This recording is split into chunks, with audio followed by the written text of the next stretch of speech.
Welcome to Simulation Savant. We live in a simulation, period. I can prove it. I can prove it beyond a reasonable doubt.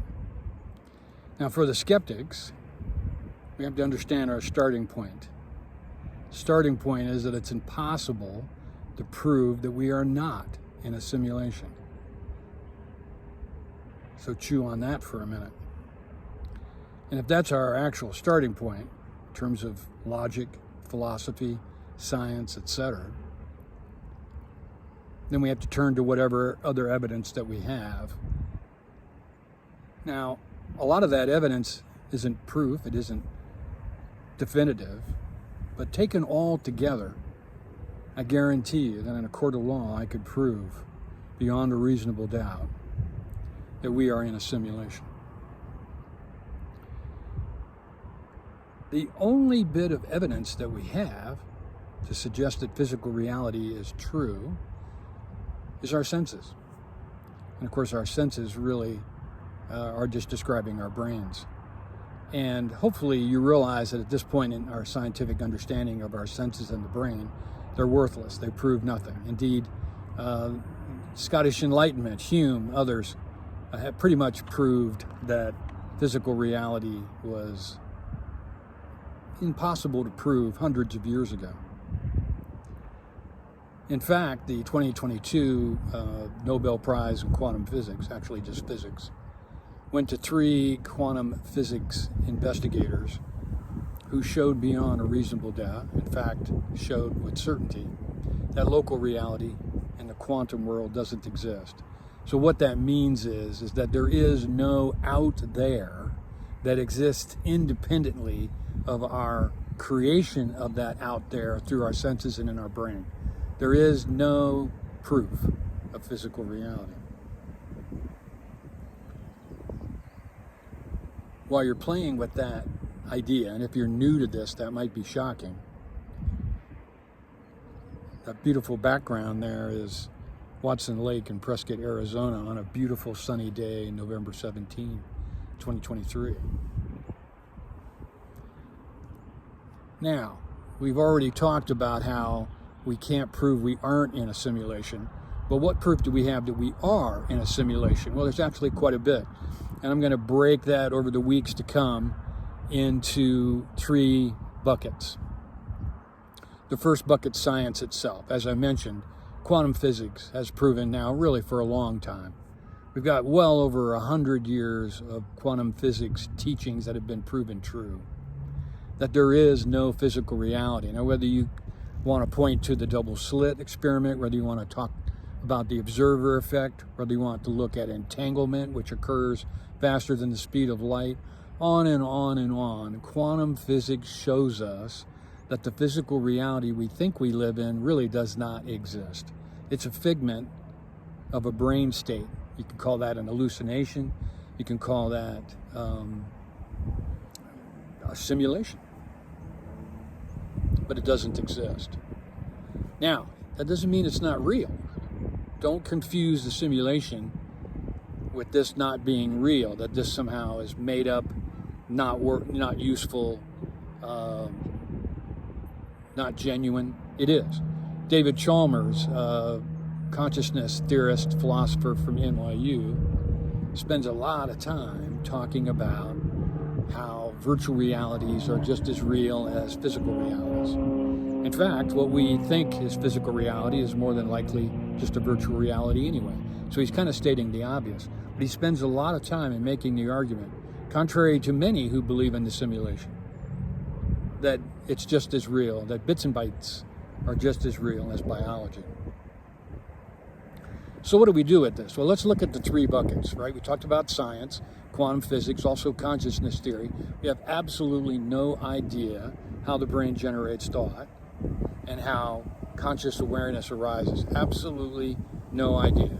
If you think there's evidence for the brain creating thoughts and simply observing the world around us, it simply doesn't exist.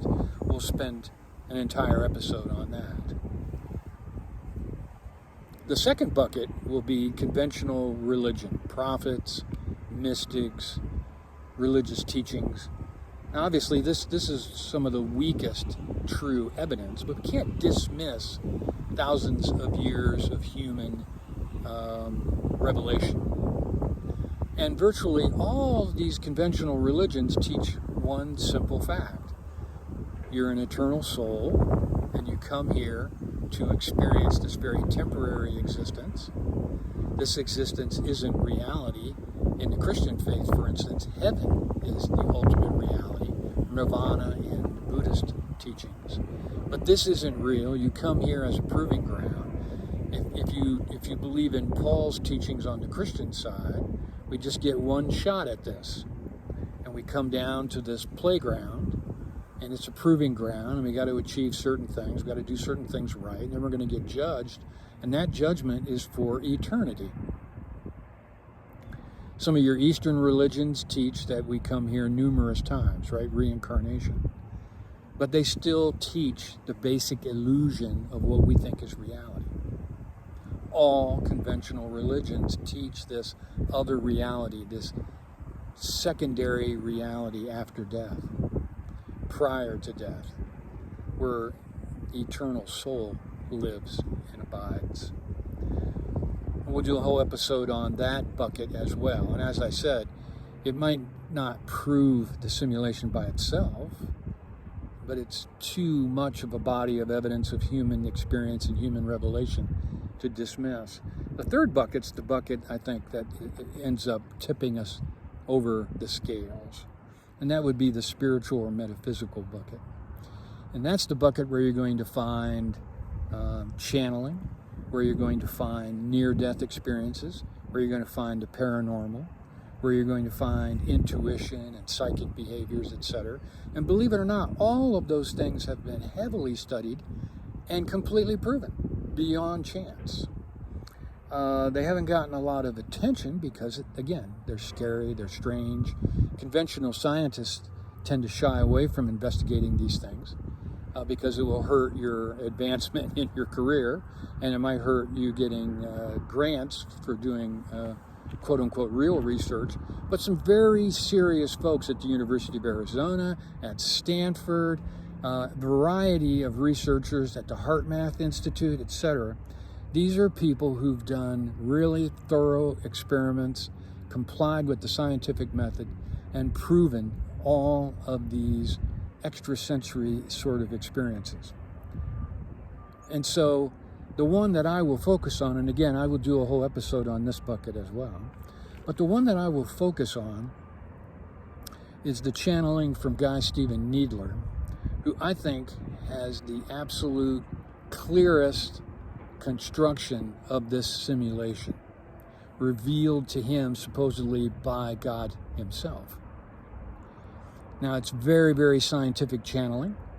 It's not well known at all, and he doesn't call it a simulation. But as I read it, I saw quite clearly that it conforms to the scientific teachings, and it conforms to the traditional religious teachings, and also most of the channeling and near-death experiences that are out there that all confirm that this is not reality, this is not final reality, that there's another reality after death, pre-birth, etc. And we know a lot about that. There's actually been published peer-reviewed data on much of this, and been many, many fascinating books and experiences by people. I've had 3 near-death experiences, so those are near and dear to my heart.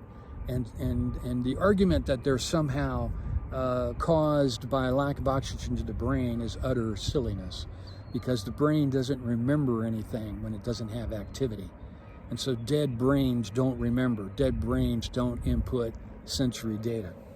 And yet we have amazing stories of near-death experiences, many of which have been confirmed by multiple experiences. So you take all of that and put it together. The other most famous channeling I will point to is the Course in Miracles, that maybe should be put into the bucket of traditional religion. I did my doctoral thesis on the argument that A Course in Miracles should be added to the Bible as a third testament, because it's simply a continuation of the teachings of Jesus. In fact, the Course in Miracles claims to be a more accurate presentation of Jesus' teachings because its sole focus is non-judgment and forgiveness. But the key teaching of A Course in Miracles is that this is an illusion. And so, regardless of what bucket I end up putting that into, when we take all this evidence together, what we have is a very convincing case for the existence of a simulation.